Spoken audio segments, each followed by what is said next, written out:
She thought it was just a necklace, till the mirror started smiling back at her. This story might sound at first like just another urban legend, something you'd scroll past on the internet, shake your head at, and forget 5 minutes later. But if you stick with me until the end, I promise you next time you see a piece of jewelry lying on the ground, you'll think twice before picking it up. Our main character is a young woman named Lan. She lived in a quiet suburban town. Her life wasn't extraordinary classes, homework, coffee shops with friends, completely ordinary. Until one crisp October afternoon, something happened that she couldn't explain. Lan was walking home from school. The sidewalk she took was familiar, lined with maple trees, just beginning to shed their red and orange leaves. But halfway down the block, she noticed something strange. Right in the center of the path, as if someone had placed it there deliberately, was a silver necklace. At first, she thought maybe it was cheap costume jewelry, the kind kids dropped during Halloween. But when she bent down and picked it up, she realized it was heavier than it looked. The metal was ice cold against her skin. Intricate engravings ran along the chain, curling in patterns she didn't recognize, almost like an ancient language.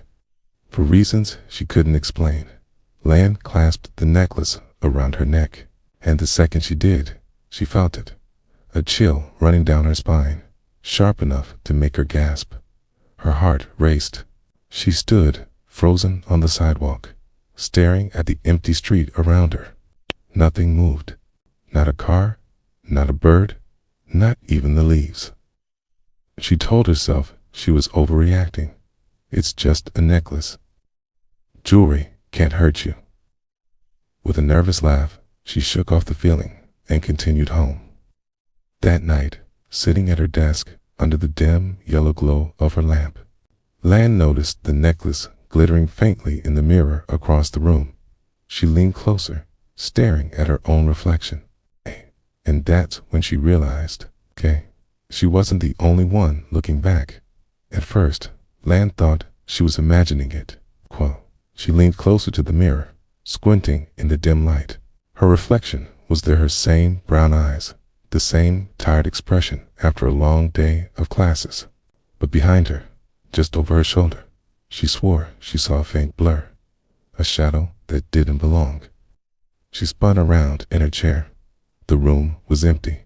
Her bed was neatly made, the curtains drawn, her textbooks stacked in a tidy pile. Silence. She let out a shaky laugh and shook her head. "You're just tired," she whispered to herself. "Too much studying." Lan turned back to her desk, but that's when she noticed something else. The necklace. It wasn't just reflecting the light, it almost seemed to glow. A pale, silvery shimmer, pulsing softly like it was alive. She touched it nervously, half expecting it to be warm, but it was freezing cold. That night, as she lay in bed, she couldn't shake the feeling that something was wrong. The silence of her room wasn't comforting, it was suffocating. She tried closing her eyes, tried forcing herself to sleep, but her body refused to relax. And then she heard it, a whisper, so faint she thought it might be the wind outside. But no, it was inside the room, right next to her ear.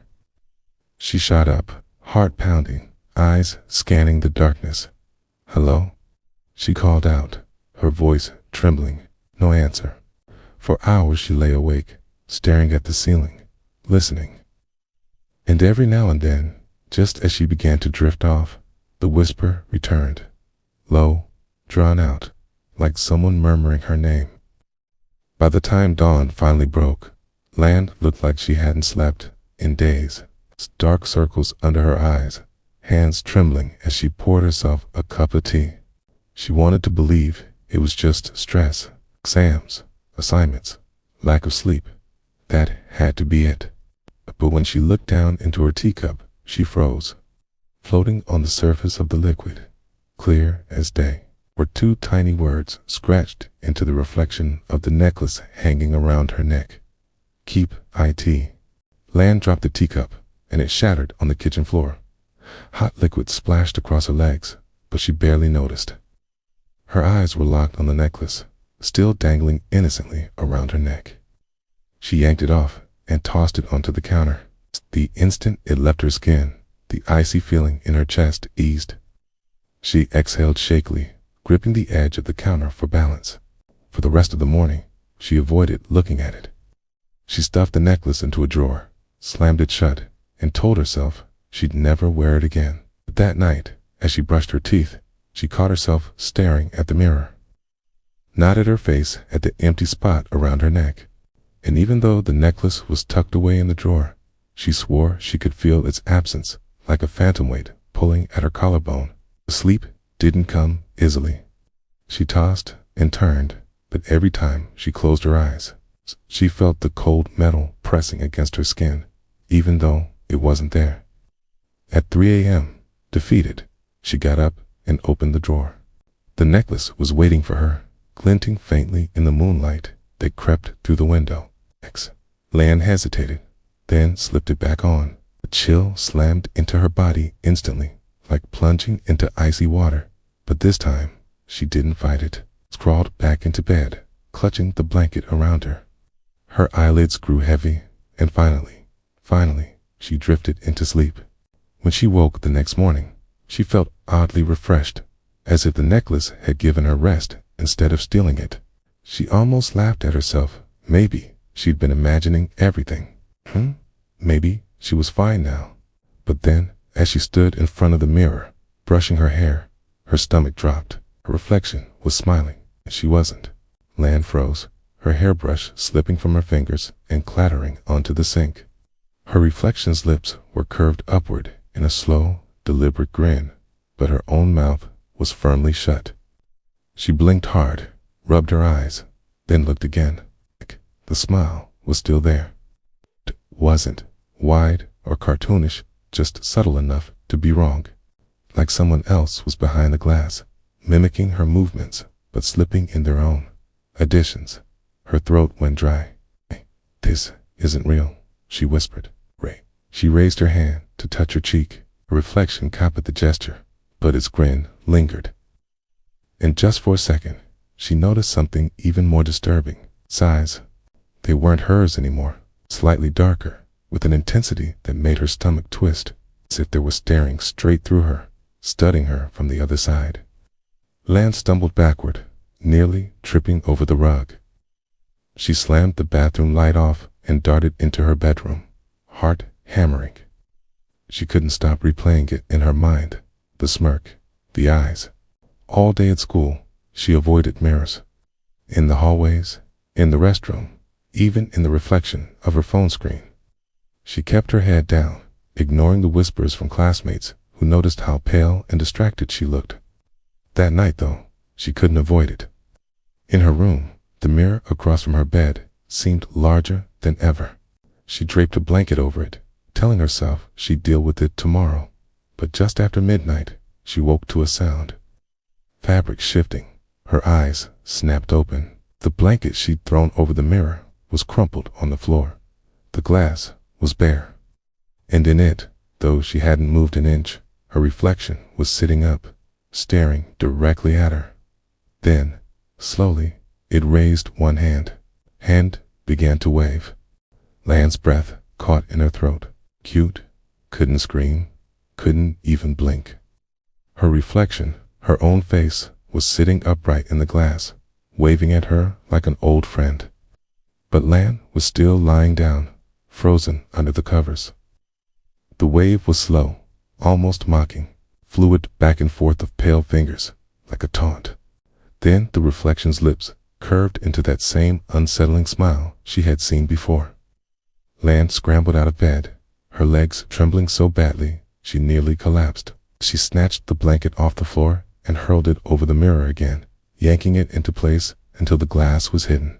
For several minutes, she stood there clutching the fabric, waiting, listening. The only sound was her own ragged breathing. Eventually, she forced herself to lie back down. She told herself over and over, "It's just in your head. You're tired. Stress. That's all." But just as she began to drift, A faint sound echoed from beneath the blanket. A dull thud, like knuckles tapping on glass. Once, twice, then again. Lan sat upright, clutching the covers to her chest. She stared at the blanket, her skin crawling. The tapping grew louder, faster, as if something inside the mirror was desperate to get her attention. "No," she whispered. "You're not real.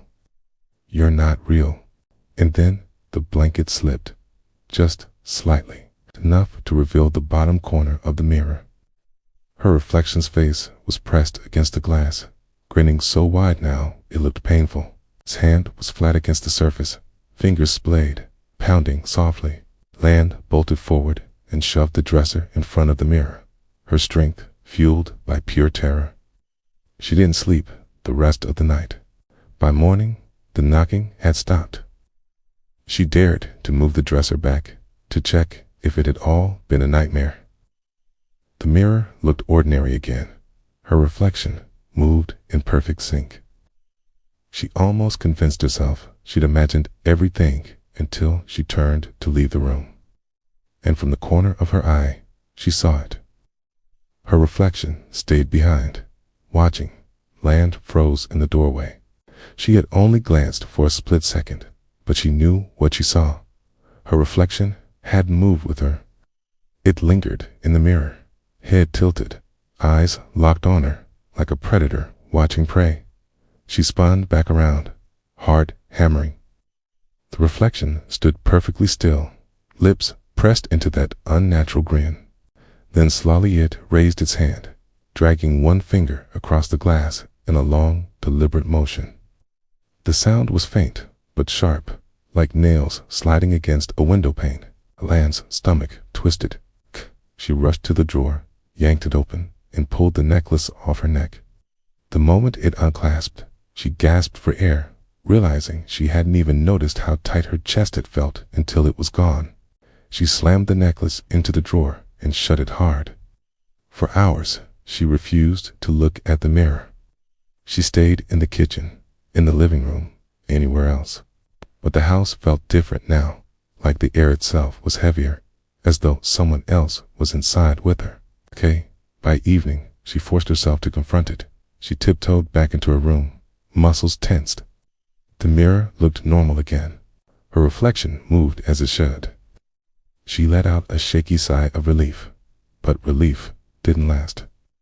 That night, as she tried to sleep, she heard a faint, scratching sound. Not tapping, this time scratching, steady, drawn out like something clawing its way from the other side of the glass. She pulled the blankets over her head, trembling. Minutes crawled by. Then silence. She risked a peek. The scratching had stopped. The room was still. Exhaustion finally dragged her into a restless sleep. When she woke the next morning, sunlight filled her room. She turned toward the mirror instinctively, expecting the usual, but her blood ran cold. The glass was covered in words. Dozens of them, etched as if carved by invisible hands. And every single one said the same thing. "Let me out." Lan staggered backward, nearly tripping over her chair. The words covered every inch of the mirror's surface, overlapping, jagged, etched so deep the glass looked scarred. "Let me out. Let me out." Her pulse roared in her ears. She grabbed the blanket again and threw it over the mirror, but this time the fabric didn't sit right. It bulged slightly, as if something inside was pressing outward. She bolted from her room and slammed the door shut, sliding down against it with her hands shaking uncontrollably. For hours, she sat there, refusing to move, whispering to herself that it couldn't be real. But deep down, she knew it was. That night, she crashed on the couch, too terrified to go near her bedroom. Around 2 a.m., she woke to the faint sound of glass rattling upstairs. She clamped her hands over her ears, but the noise grew louder, like fists pounding from the inside of the mirror. Then came the voice. Lan. Soft, low, drawn out. It wasn't her own voice, though it carried a disturbing familiarity. It's like hearing a recording of yourself warped and distorted. She buried her face into the couch cushions, heart slamming against her ribs. But the voice persisted.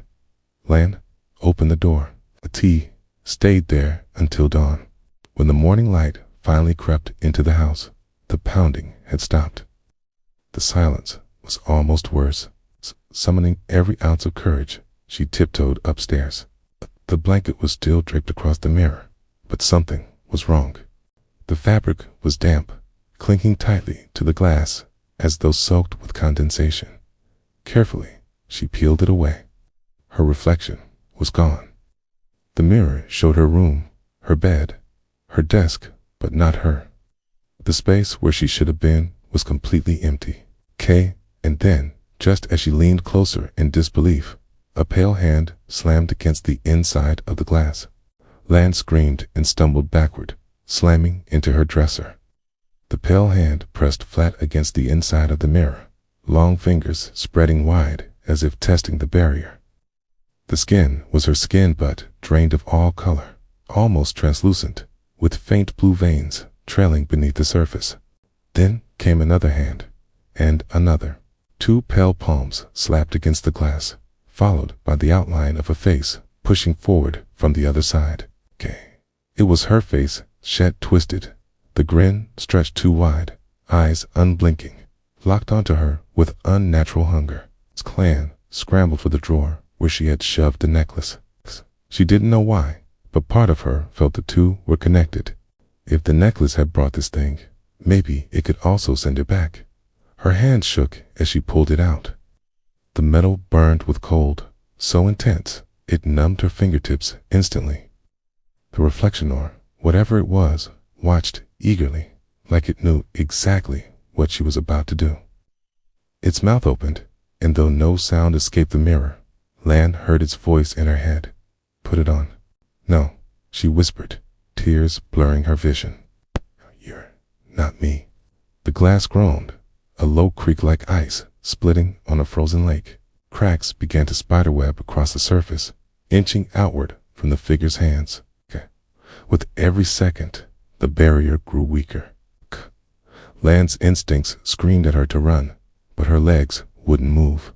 She clutched the necklace, heart pounding, trying to decide to destroy it, wear it, or throw it away. The reflection slammed both fists against the mirror at once, and the cracks spread in a violent web across the glass. Tiny shards rained down onto the dresser. Then, in a voice so sharp it felt like it was inside her skull, it whispered one single command: "Let me through." The cracks spread like lightning across the mirror, each one splintering into dozens of jagged lines. Lan staggered back, clutching the necklace so tightly the edges cut into her palm. Her reflection's face pushed closer, nose flattening against the glass, grin stretching wider until it no longer looked human. "Stop," she whispered, though she knew the thing wasn't listening. The air in the room turned frigid, her breath puffing in clouds. High-pitched ringing filled her ears, building until it felt like her skull might split. She dropped to her knees, covering her head, but the sound only grew louder, then silence. Land peeked up. The cracks had stopped spreading. The reflection hung there, frozen in place, grinning. Slowly, it tilted its head. Its lips moved. She couldn't hear it at first, till she realized the words were coming from her own mouth, though she wasn't speaking.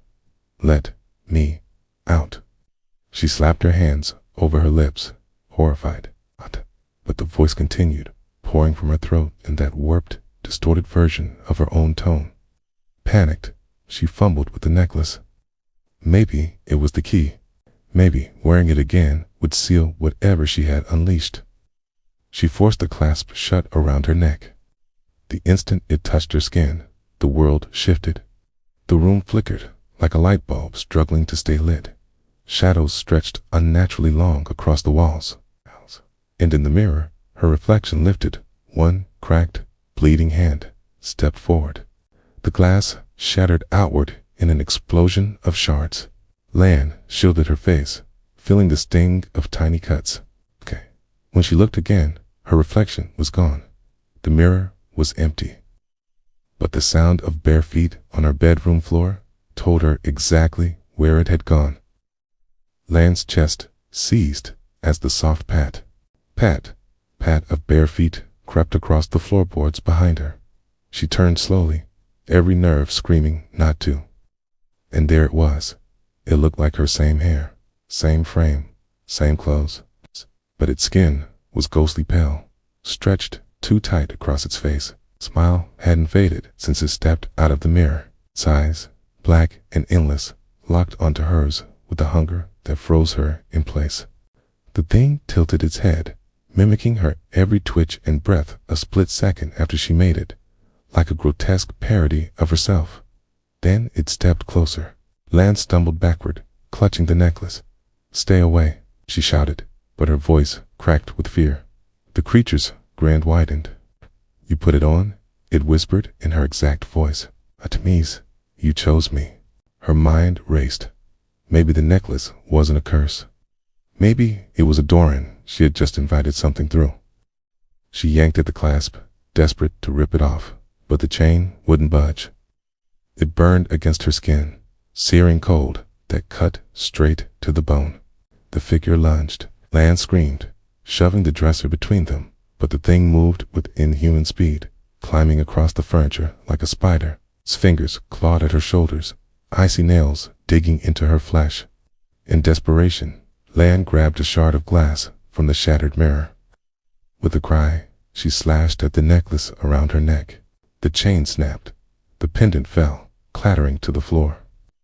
The thing froze. Its grin faltered. Then, with a howl that rattled the windows, it collapsed inward, sucked back toward the broken mirror.